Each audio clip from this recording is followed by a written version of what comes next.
So what time is in Rome just right now? Is 2 or 3? It's 3 p.m. Okay. Hi, everyone. Hi, everyone.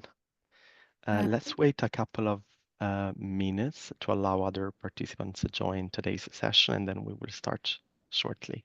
Thank you. Hi, everyone. Hi, Yusufa. Hello, everyone. I'm glad to be here. Hello, everyone. Welcome. Thank you. Yunus Bandani from Bahambeli Organization, Pakistan. Good evening for everyone. Hello, welcome.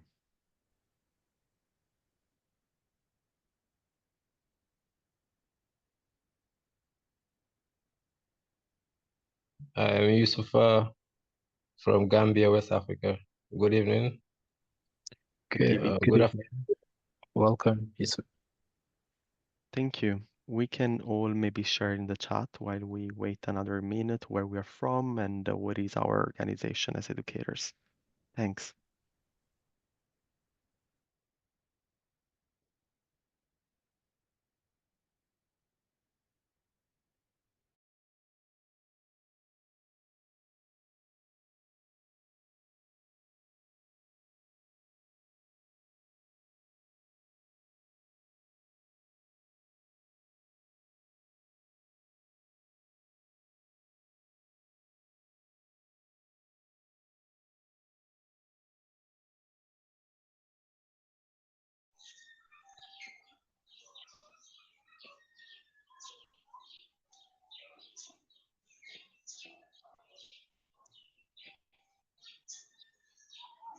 Okay, I think we can start today's Educators Network meeting.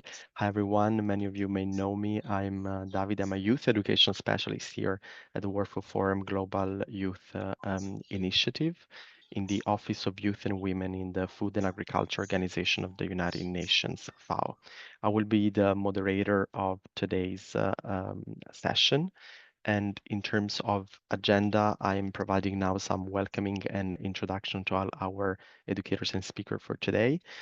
We will later discuss the development of the discussion space with our colleagues. We will hear from FAO specialists on the positioning of FAO and the Office of Youth and Women on gender equality and women's empowerment in agri-food system. And then the core of this session will be the stories and insights shared by our fellow educators that are active members of the World Food Forum Educators Network. After that, we will see a Q&A session. That will be the time for you to ask a question to the team or to our educators. And then we will share more about collaboration opportunities. The session will close with the breakout rooms in which you will be able to network with our fellow colleagues. I'm very happy now to give the floor to Oishin Gil, who's the lead of the youth education program here at the World Food Forum. Oishin, over to you. Thanks a lot, Davide, and yeah, welcome everybody. It's great to be here. As Davide mentioned, I am the lead for the education program here at the World Food Forum Global Youth Action Initiative. So yeah, this is our first network meeting for 2025, and it's really fantastic that all of you have been able to join us. I know we've connected also be through the previous Teachers Lab, but also through the newsletter and discussion space. So this is fantastic that we're able to gather here in this online space, and we hope to offer more of these opportunities as well, and we will throughout the year. But yeah, just for those that might be joining for the first time, really, a bit of an overview of what the World Food Forum Global Youth Action Initiatives Educators Network is. So it is this space here that we have this online community that we're offering to educators specifically focused on agri-food systems education to be able to join, to come together to discuss and exchange on issues that we see in our local communities related to agri-food systems, and hoping to support the transformation of these agri-food systems. And we hope to offer these similar connections like this network meeting, to be able to provide spaces for you all to be able to share tools, experience, skills that have helped your projects that you believe could be projects, and you will see some fantastic projects later through in this session today from some brilliant members of the educators network. So we look forward to hearing from them and look forward to hearing from you as well, and I hope this space can be something that will be useful for that. But then in terms of the different components as well of the educators network, so 4 different components that we have. First one being our teachers lab. So these are our learning sessions or webinar sessions where we share information on agri-food systems issues. And they're open as well to other members that are outside of the network. And it is a space where we share the importance of agri-food systems education. And then secondly, the network meetings, which is what we're currently in today, which is more of a space to be able to discuss, to be able to share ideas, to be able to share opportunities as well, and for network members to be able to connect as well. Then we have our discussion space currently that is on Slack. So we will share it later on as well in the session how you can connect to that discussion space. We share prompts, we share discussion ideas and opportunities as well for how you can engage with the World Food Forum as a whole, and those opportunities for educators in that discussion space. So thanks a lot to those that are engaging in that as well. And we hope to see that continue to evolve. And then finally, these final pillars, the educators' resources, and we hope that these coming togethers and these opportunities to come together really spark the inspiration to co-develop educators' resources. And it's something that we want to see, to share the opportunities amongst all of you for offering support across and reaching out across the world to enhance agri-food systems, sustainable transformations. So that's the goal for this network, and thanks a lot for joining all of us. I look forward to the discussions today, and I'll hand back to Davide. Thanks a lot, Sheen. This was a very good presentation and overview, and I want to echo the same insight. I am looking forward to see today's engagement and conversation, how it develops. I'm very happy now to give the floor to another colleague, Osenu Geye, who's working here at the youth education team as well. He will provide some updates on the discussion space. Over to you, Osenu. All right, Davido, thank you so much, Usin and Davido. So hello, everyone. My name is Usain Uke, and I work with the World Food Forum Education Program, and I'm happy to meet you, all of you, once again. So on this short session, we'll be talking about the Slack. So as most of you already know, we have been using Slack for so long, and some of you are already interacting with us. But this is just a session for those who do not have Slack or those who have never used Slack, for us to keep using Slack and getting active on the Slack channel of the education program. So what is Slack? Slack is basically a communication and collaboration platform designed for teams and organizations. It works like a digital workspace where people can message each other, share files, and integrate tools. And this happens all in one platform, that is the Slack. And as we can see on the screens, how to get Slack. So you can scan this QR code if you have not get the Slack, and then there you can get access to Slack of the education program of the World Food Forum. And you can then use your credentials to log in on Slack or using your personal email. So how to navigate to Slack? Next slide. Once you log in on Slack, you will land on the main navigation page which display all available channels related to the World Food Forum education program. Use the direct messages features to connect one another with other team members as well. In here, you can get updates and activities of the education program of the World Food Forum. And moving on, how to find the Slack channel of the World Food Forum. As you can see on the screens, there you can click on the education program of the World Food Forum and then clicking on the Educators Network. Here you can get all the activities that we do as the education program and related to the Educators Network. We do see our usual weekly prompts and initiatives and opportunities that you can have access to and make best use of. And for this, using the main page, we also see our resources and updates related to the Educators Network. What we both can do, that is us as the team and you as the educator. See our discussion topics, opportunities, educational resources, articles, or collaboration invitations. This on your part you can also do, and we've seen some engagements also, but we are also encouraging all of you to participate in our activities and then engage on the Slack activities that we usually post on the Slack channel. There you can also get important updates, and most of these would be highlighted on the Slack channels, and use the bar also to find messages, files, and keywords that you want to find in case you miss an opportunity. And importantly, we want to emphasize that you can set up your notification to stay informed on what matters to you. Now, to kick off the conversation and to get to know all of you a bit more, I will start a trend where I will post things about me and introduce myself. And immediately after this meeting, you can follow this trend and then introduce yourselves to get to know you. So we also still emphasizing to make best use of Slack. We have weekly prompts of different topics and opportunities that we share. And these are the things that you can make best use of. So I'm going to share this trend, and immediately after this, you can also introduce yourself. You can check your Slack, and you can also use this method to get to know each other, and then we can connect and get to know each other a bit more. And then as time goes on, you can also interact and then follow all the things that we do on the Slack. On that note, I would like to say thank you so much for attending these network meetings of the education program of the World Food Forum. Again, my name is Usain Gay. Thank you. Thank you so much, Osenu. I would like now to invite you all to join Slack and start a meaningful conversation on that channel. Moving forward, this is now the dedicated time for keynote speeches. I'm very glad to welcome here two FAO specialists. One is an FAO specialist who's working in the Rural Transformation and Gender Equality Division, Maurizio First.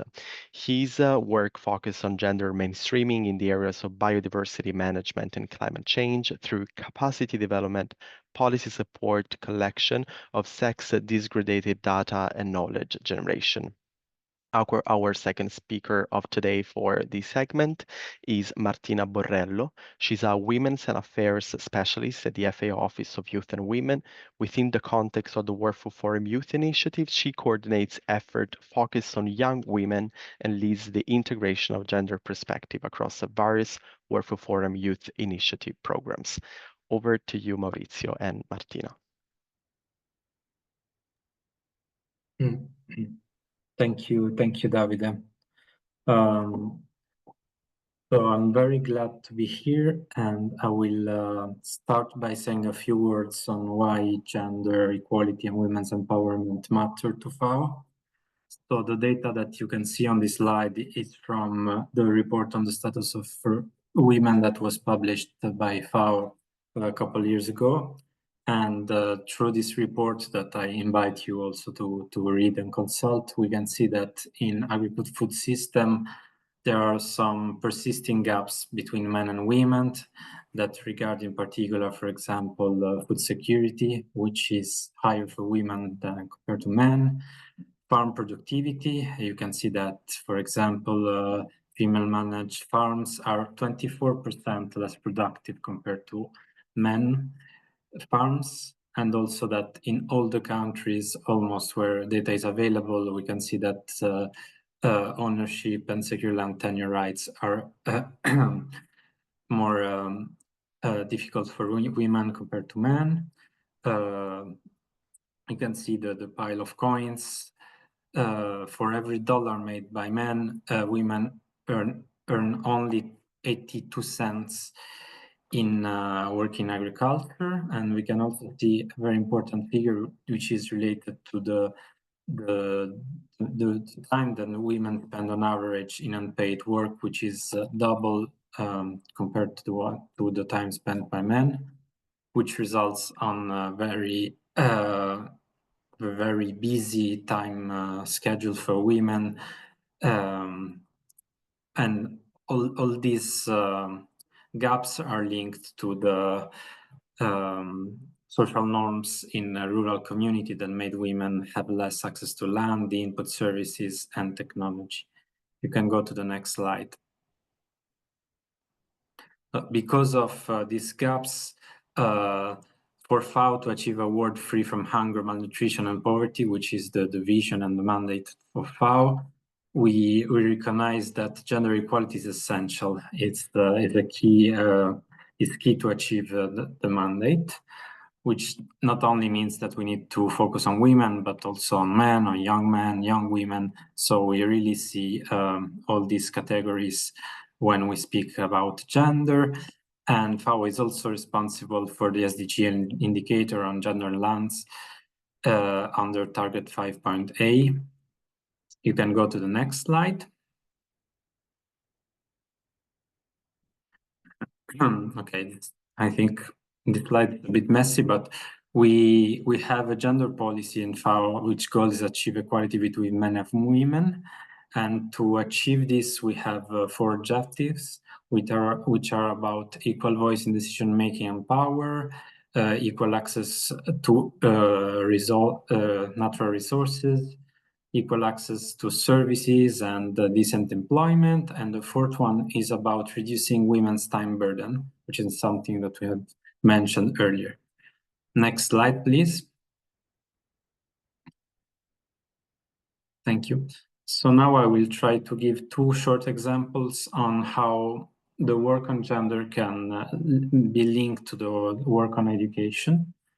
The first example concerns farmer field schools, which are a formal, non-formal adult education that are based on the principles of people-centered learning. And this is a well-consolidated approach that has been applied by FAO in almost 90 countries for over 30 years. And can you go to the next slide, please? Okay, thank you. Next slide again. So basically, this approach works in establishing small groups of farmers that meet regularly over a productive season, and they are able to determine their curriculum based on the problem they want to solve and the crops or the animals that they are farming. And the principles are really bottom up, and they can guide their own learning and be, let's say, their own scientists in a way that they do their own observation, experimentation, and then discuss and together come up with solutions. So this dynamic creates a lot of trust and possibilities of expanding leadership, empowerment, and it works really well for women, young men that are usually less able to join this decision-making space and advisory services and experimentation in agriculture. Can you go to the next slide? So basically, there is a circle that is done in these groups that is starts with observation, and then after the observation, the observation are recorded and analyzed, and then these things are discussed and decided within the group, and decisions are made in an informed way thanks to this group work. And this applies to agriculture, of course, because it's an approach that was built for integrated pest management and other agricultural topics, but it can also very well apply to social issues. Can you go to the next slide, please? So an example are, for example, the junior farmer field and life schools, which are an approach that is an adaptation of the farmer field school that work very well with youth and also children or very young people. And it has proven to be gender transformative in a way that it reshaped social norms and conception. And this approach has been tested in very difficult situation in context where there was, for example, a child soldier or HIV, or it was tested, for example, in Gaza, in the West Bank, in a conflict situation. And it basically works by giving these young people life skills and also agricultural skills that they can apply to escape very dangerous situations that could put them in a very vulnerable situation. And you can read on the FAO website of many good practices and experiences with the junior farmer field and life schools, and also with other application of farmer field schools. Next slide. Okay, my second example is the Younga Gender Challenge Batch. So as many of you might know, Younga is the Youth and United Nations Global Alliance, which is a partnership between civil society organizations, UN agencies, and other entities to give children and young people a space in these decision-making spaces and in the processes of the United Nations. So among the Younga initiative, in collaboration with FAO, challenge badges were developed. So these are, as the name suggested, tools that challenge young people to advance in a specific field or thematic. And they are done with different age groups. So you can find them for very young children and people, but also for 16 plus age groups. And so these badges are linked to a curriculum that every teacher or educator can adopt and adapt to their project and work. And we are about to publish the Gender Challenge Badge, which is a special badge that intends to explain and guide the young people in how to advance gender equality in their lives and in their communities. You can go to the next slide. So just to give you a very quick overview of how it works, there are 5 different parts. So we start by introducing them to gender equality, the context of what is going on in the society, why these dynamics are happening, and what those young people can do about this, and how they can take action. If you want to apply this in your work or know more about the Gender Challenge Badge and other badges, you can check the FAO website or write directly to the Younga team in FAO, my colleagues that would provide you all the information you need. You have the email here below. And this was my last slide, so I will give the floor to my colleague Martina Borrello for her presentation. Hi, everyone. My name is Martina Borrello. I'm a Women Affairs Specialist here at the Office of Youth and Women. And I was previously also working with Maurizio in the gender technical team. It was also a great pleasure to hear this presentation about the FAO framework on gender equality. Today, I would like to bring you to walk you through what we are doing on young women here at the World Food Forum Global Youth Action Initiative. So in 2025, the World Food Forum Youth Initiative took a significant step forward by systematically mainstreaming gender equality and women's empowerment across all its activities. When we say gender mainstreaming, we mean intentionally integrating gender perspectives into the design, implementation, and evaluation of our work, so that we are ensuring that the unique challenges and opportunities faced by young women are recognized and addressed. Indeed, sometimes we forget that youth are not an homogeneous group, they are heterogeneous, and young women represent an intersectional category, a group that often face multiple layers of vulnerability, but they are also powerful catalysts for sustainable development. This is also the reason why our initiative is committed to enabling them to lead, not just to participate. To do so, there are some actions that we have taken this year. Can you please share the next slide? So these are only some of the actions that we are undertaking this year.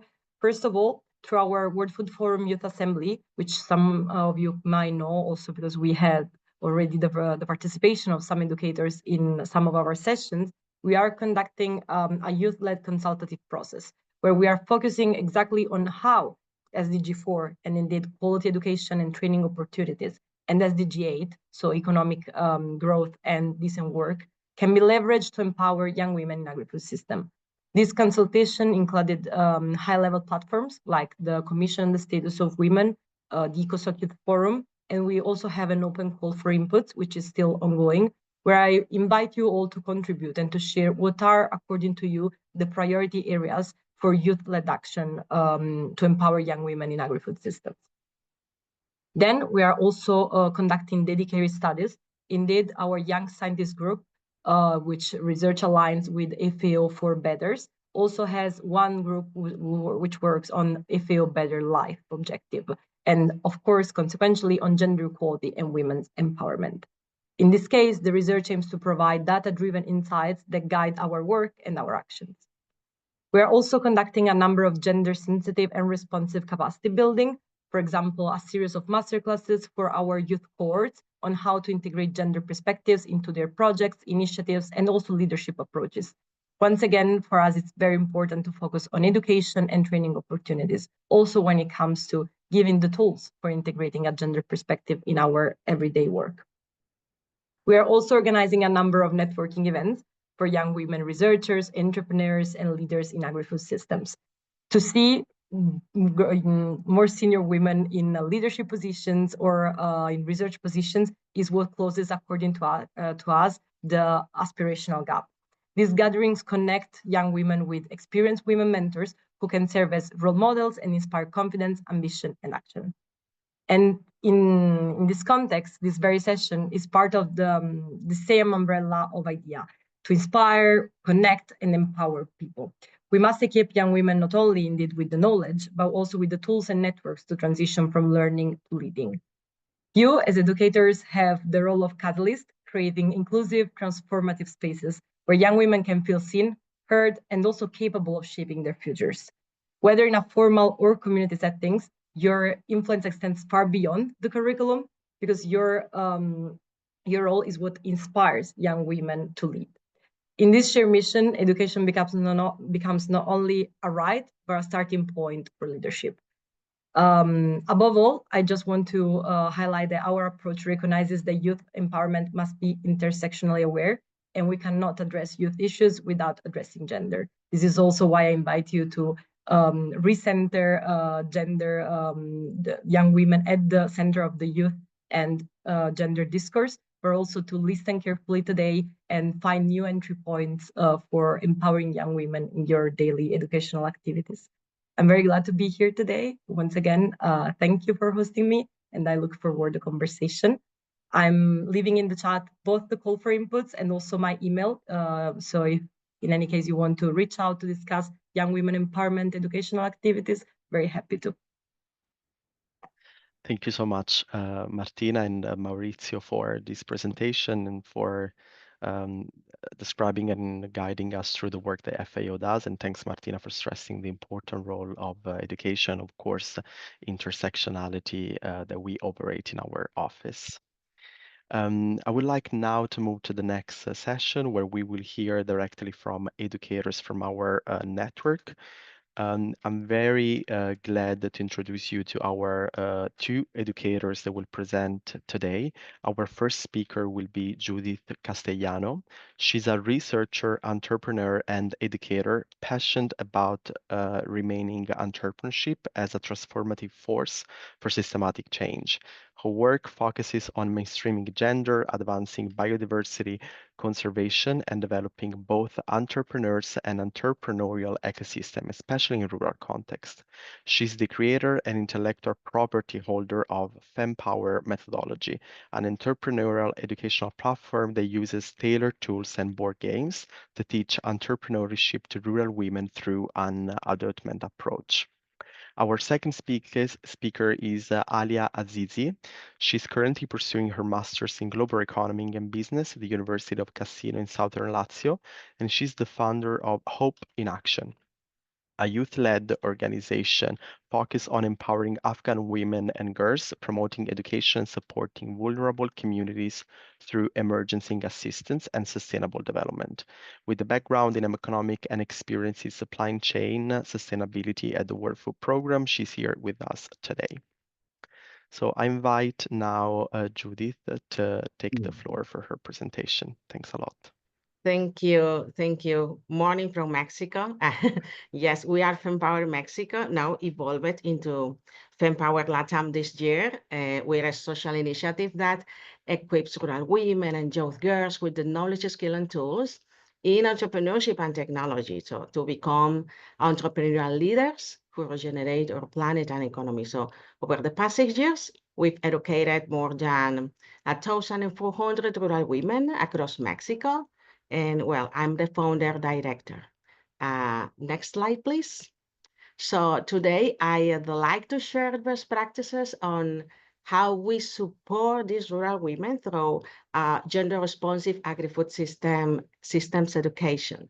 So, well, to achieve this, I developed an educational methodology called FemPower that is grounded in gamification and edutainment, and is tailored specifically for rural women. So, because it enables them to learn through play, while gaining practical hands-on experience. This is like women are learning by playing and women are learning by doing.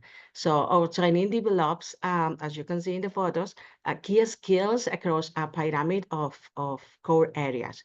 These areas are like personal development, gender awareness, entrepreneurship, financial literacy, and later on the top of that, digital tools and leadership, purposeful leadership. So this is the first stage, and it's a 4-month training bootcamp program using the methodology where women design entrepreneurial ideas aligned with their dreams, talents, and passions, and tailored to their community needs and local resources. So they are grouped into teams of 10 to 12 women based on their interests.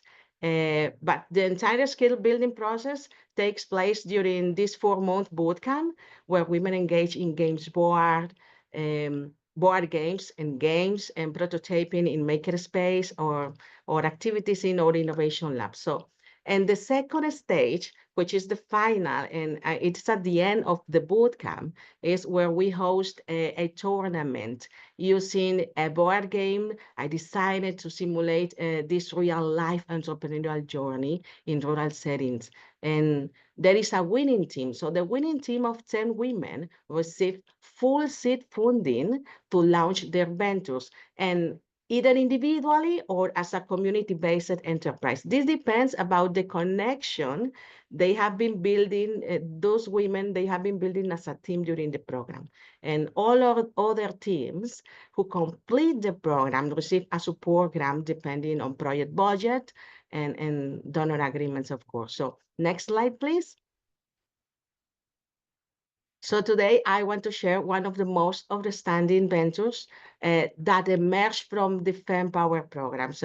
And it was the winning team of our entrepreneurship tournament in 2022. It was the Backyard Poultry Agri-Food Entrepreneurship Project. There are a community-based entrepreneurship initiative designed, implemented, and led entirely by rural women. I remember that this happened during the first 4 months of the program. A team of 10 women came up with this idea, this shared dream to create a backyard poultry business. Their vision was to raise hens and produce high protein free ranch eggs to be sold locally for the main city, obviously. And these women collectively designed and prototyped a small hen house with a capacity for 28 hens. As you can see in the photo, this was their final prototype we built together. And well, besides that, they planned a financial model that would allow them to build 10 hen houses more, 1 per women's home, because there is a team of 10 women usually. So next slide, please. So they won the tournament because their value proposition was truly special. So it was grounded in ancestral knowledge and regenerative farming practices. They raised hens on different breeds and feed them with a natural mix of alfalfa and cracked maize in order to produce colorful protein-rich eggs. So the eggs has different colors because they have more protein than the usual eggs. And to grow their own maize, that we call it milpa, they planted traditional milpa plots. But they didn't stop there. They also created a zero waste system for their entrepreneurial idea by mixing the chicken manure with earthworms. So they produced compost that worked both as a fertilizer for their crops and as a protein boost for their hens. So today eggs are consumed at their homes, obviously, and obviously to improve family nutrition, but also sold under fair trade principles to generate sustainable incomes to their house. So it was really generally a smart, sustainable entrepreneurship idea that helped them cut cost. So this entrepreneurial model was first launched in rural community in southern Mexico, Campeche, in 2022. And since then, it has been replicated and empowered across southern Mexico. It has been empowered 89 rural women across 77 community-based teams across southern Mexico. So this case generally illustrates how grassroots innovation grounded in inclusive education and local knowledge or ancestral knowledge can empower rural women through agri-food systems education. Next slide, please. And well, as you can see, our theory of change here unfolds over an 8-month timeline. The first month focused on capacity building, and the following 4 months are dedicated to supporting the implementation of women's entrepreneurial projects within their community. So women not only complete the program, but also launch their ventures if they choose to, and have access to the sufficient financial support programs we give to her, we give to them. So, but well, I don't leave the community until each funded project is up and running. And this is important. And well, next slide, please.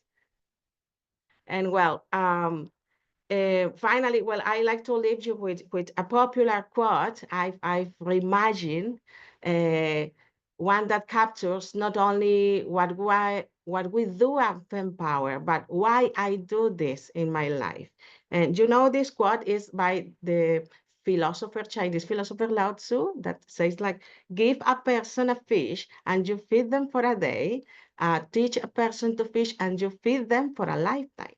But I add another sentence, preserve the fish stock and you feed generations. So this is not just about just teaching women in agri-food systems and just that.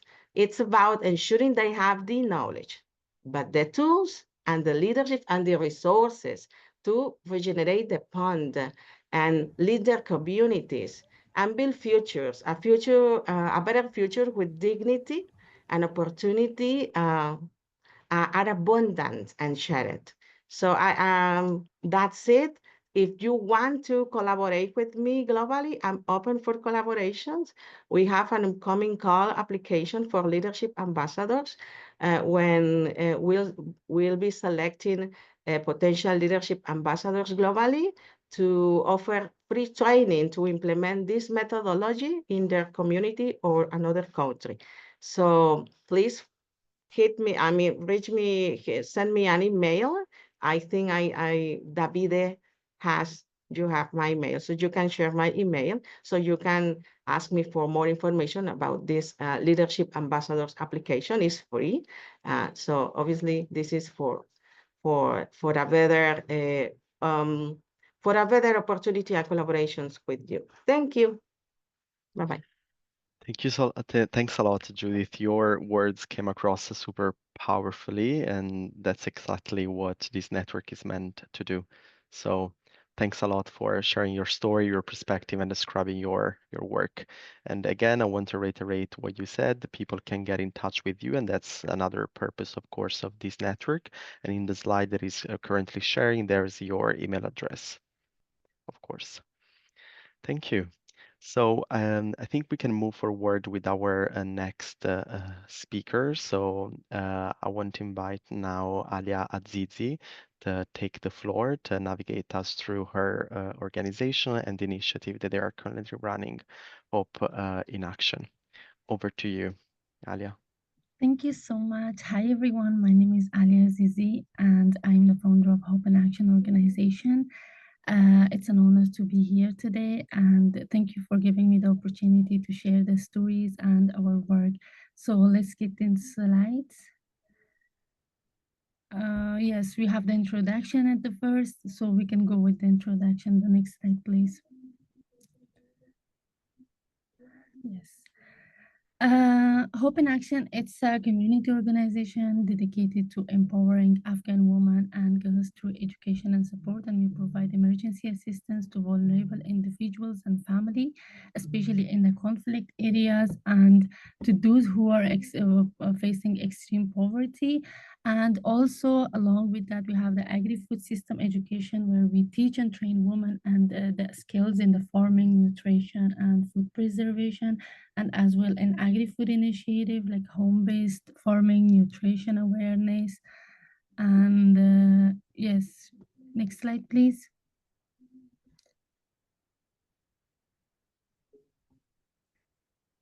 Okay, yes. The role of women in agri-food, as we all know, women, they are the central to household food production and nutrition, but unfortunately in Afghanistan, their efforts are not recognized. They are not getting paid for it, and they don't have the access to the credits. But by empowering women, we strengthen community food security, and we promote economic independence, where women, they bring the traditional knowledge, resilience, and care. But in Hope in Action, we support women to become drivers to the change through education, land uses, and awareness, and small scale farming innovation, and as well as with some basic business skills. Next slide, please.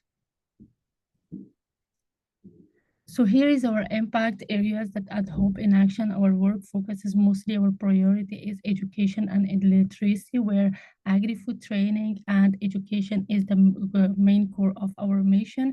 And beside that, we have emergency aid response to the urgent need for the families, especially for those in the conflict areas like climate disasters and due to the war situation in the country, and as well as leadership and vocational empowerment, where we have the agri-food skills, where we have webinars, seminars, workshops, teaching and training women and girls offline and online home-based. But the main priority is like almost 30% is education and literacy. But yes, so almost like 30% more will be agri-food skills. The next slide, please.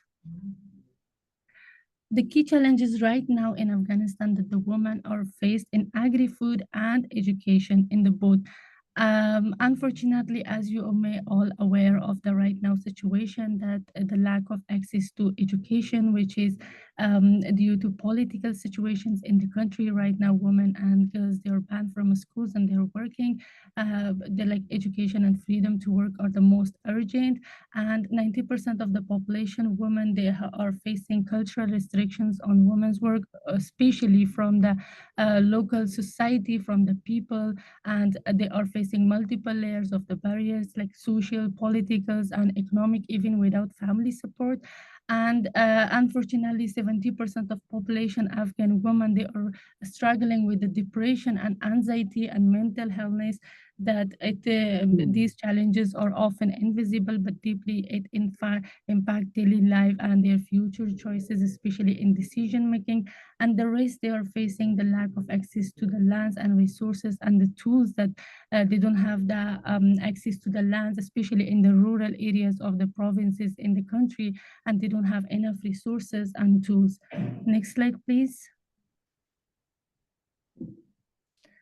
And our work right now, our ongoing projects are education and mentorship, where we deliver online and offline classes, literacy programs for girls and women, and we are mentoring in reading, writing, and languages, where we are teaching them different international languages and also support them, like especially Afghan students who are girls in applying for events or conferences, scholarships outside of the country.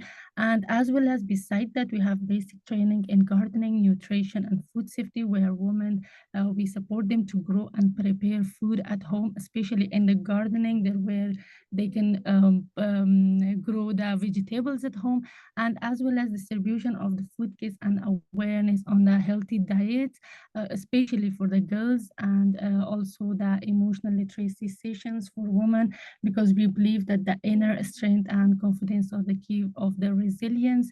So we do deliver online classes for the women, especially for emotional awareness and literacy. Next slide, please.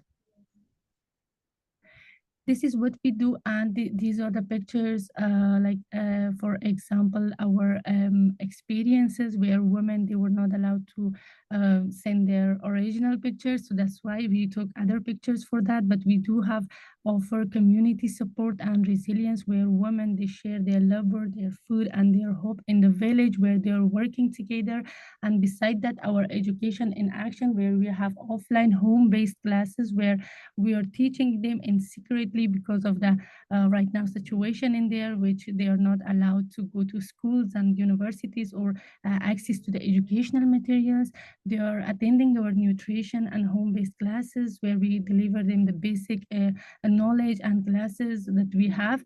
And along with that, we have the food system skills, where right now women, they study, they can lead a group of women in, especially in harvesting, using the traditional and new knowledges, like, and techniques as well. And yes, the next please.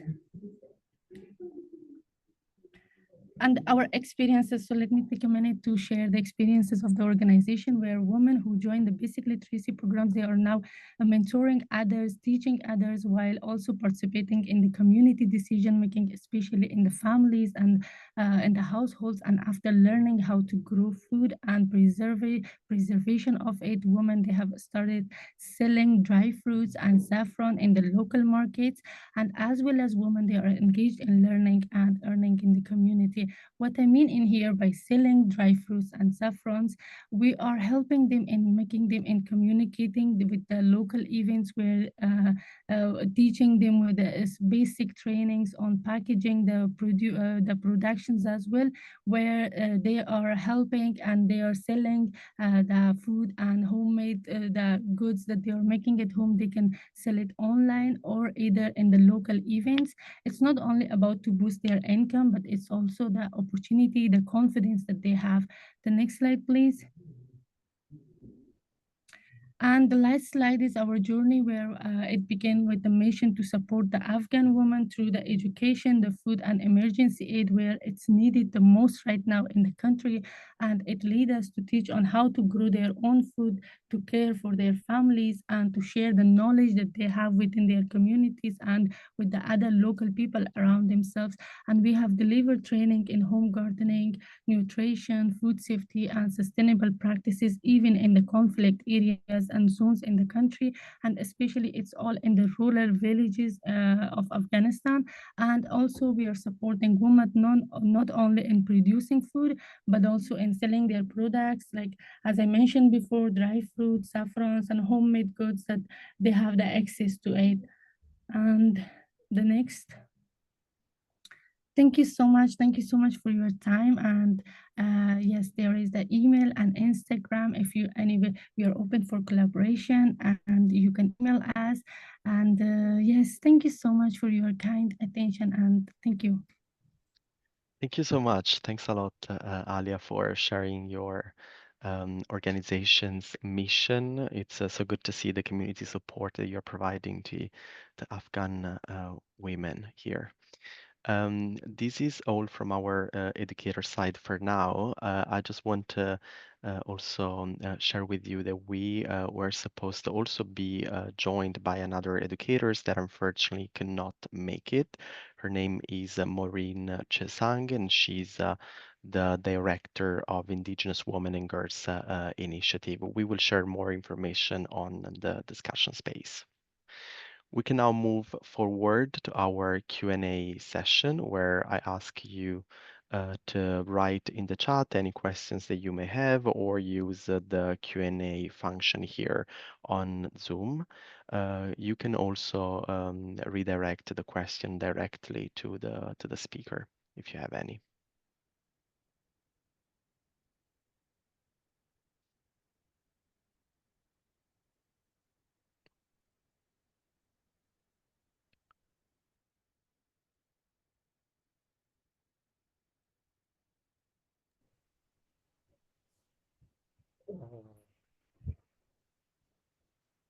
Are you listening? Are you listening me? Yes, we can, Mohammed. I am Mohammed Yunus from Bambeli organization, Pakistan. We are working especially in agriculture community, especially mainstreaming of out of schools girls who never been in school or drop out before completing primary cycles. And they are engaged with parents in agriculture farm activities. We would like to best practices how to integrate girls' education with life skill, especially in agriculture activities or income generation activities. Thank you. Thanks a lot, Mohammed. You would like to direct this question to one specific speaker, or is it an open question to anyone who feels like responding right now?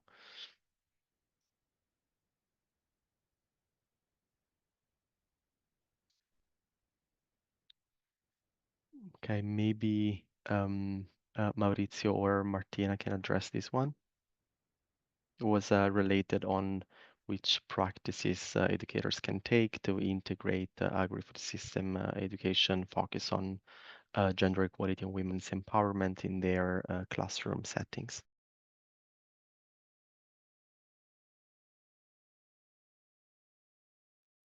Maurizio, I think you can intervene, and in case I can add something. I think although I have to admit I don't have much experience in education at this level, but I think the two examples that I provided today could be relevant. Both the challenge badge, which is not published yet, but you can find it within, I think, 1 month. It would be online, so you could check the guideline and see if it could apply to your case. It's in English, of course, but I think you can easily also use it. And the other one, the Junior Farmer Field and Life School can also offer some insights in terms of life skills that could be also interesting. But this is an approach that is usually implemented within development projects, so I don't know if it really fits your purpose. I see that Judith wants to intervene. Over to you. Yes, I think it depends of the region. At least in the rural Mexico, that usually this happens in coastal areas of rural Mexico. We usually have this special social intervention first. We look for the areas who are the community leaders, who are the people who are leading that community. If that community speak or Spanish or speak, in this case, Spanish, or speak another kind of dialect like Maya, Chontal, etc. So we look first at the community leaders, and then we look at if they have a school nearby, because always we make this alliance with the schools, rural schools, any kind of level of schools. So because we teach the women in a school. So the school provide us like the host, is the host of is our venue, or is the infrastructure we need to do that. Without internet access or with internet access, it depend if the region have if we can implement Wi-Fi, a portable Wi-Fi there or not. But we don't stop there. So to gain the interest of women, because rural women usually have this kind of gender stereotypes, care responsibilities, and they are just focused on feed their families and take care of their childs, take care of their other elder people. So we need first to gain the attention how we can handle this situation between their job at home and their new project, and how we can also integrate their husbands or their family to support them. And this is where we struggle usually. We address this through this kind of workshop. These workshops like to break the ice with the community. After doing this workshop of personal development, actually, and workshop of gender awareness, actually, we can now pass to the stage of, okay, who are the women who will be taking this training program, who are willing to commit at least 1 or 2 days per week. I mean, it's just like 2 hours for us, 2 hours per day. But this is demanding, because over the week they need to have 4 hours at least for each week, and this is about 4-month program, at least for us. But first we need to integrate the community, the family, to convince them, obviously with the support of the donors or a sponsor of etc., or the government. We usually work with private sector or NGOs. Governments involved at the very late stage, but this is how we can do this. Thanks, Judith. This is very well said. Thanks for stressing, especially the importance of collaborating with schools. They are a crucial playground in that sense. I see many questions here in the chat, but I'm also aware of the times. So I invite everyone to post their questions here in the chat. I will copy them and readdress these questions to our facilitators and make sure to provide all the answers in our discussion space. We can actually move to the closing remark for now. So I invite the lead of the youth education program here at the World Food Forum Global Youth Action Initiative, Oshin Gill, to thank everyone. So over to you, Oshin. Yeah, thanks a lot, Davide. And I really don't want to take too much time, because I think all that needs to be said has been said by our speakers. So yeah, thanks a lot to Maurizio and Martina for introducing FAO's gender work and how we can mainstream gender in agri-food systems education, and to Judith and all of your work in FemPower. And we really want this space to be the platform as well for you and your organization to be able to share the cause, like the leadership program. So please do connect with those, and thank you for sharing all on that you do for entrepreneurial skills for women. And as well, finally then, thank you to Aliyah and the fantastic and I imagine difficult work that you do to support women and girls in Afghanistan. So really thank you for sharing, and we really want this to be a space for all of you to share. What we're going to do next is what we originally wanted to do was have an open breakout room space per region. So educators here could connect per region. So that will still be the case. So we will open breakout rooms very shortly, and it's you don't have to stay if you don't have the time, but we want it to be a space where you can just connect freely to share more information on your work and where you're from with other educators. But as we had an additional speaker, Maureen, who had some connection difficulties at the beginning, we will open a breakout room specifically for Maureen Chisang, and Maureen will be discussing, sharing her insights on the Indigenous Women and Girls Initiative. So if you're interested in that initiative and hearing from Maureen, do join that breakout room. She will be there and she will discuss about her initiative.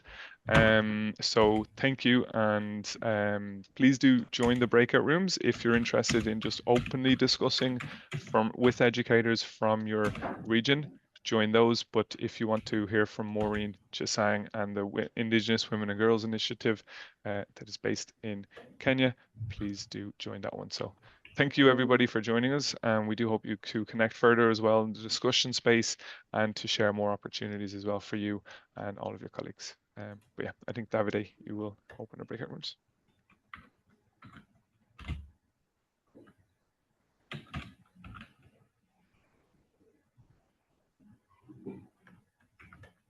Thank you, Oshin. The breakout rooms are now open. Please join freely. It was a pleasure hearing from you, and I'm looking forward to future collaborate with you and discuss with you, especially on our discussion space. Thanks, everyone. Thanks, Judith, Maurizio, Martina, Alia, and of course, Maureen.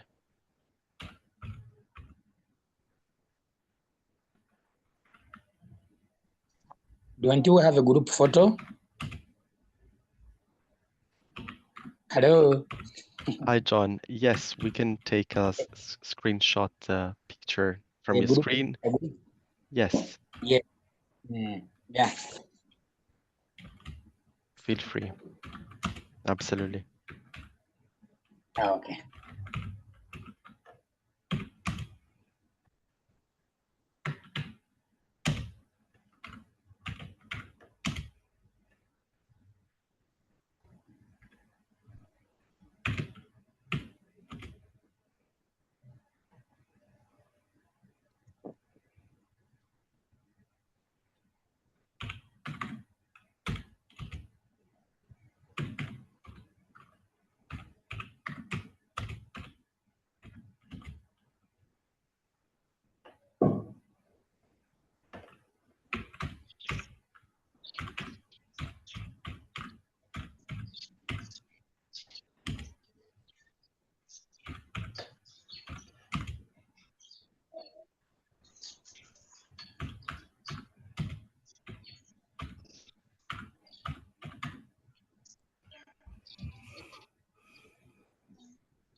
Thank you all. The breakout rooms are now open. Please do join if you have the time, and remembering that Maureen will be presenting in the Indigenous Women and Girls Initiative breakout room. Thank you all for joining.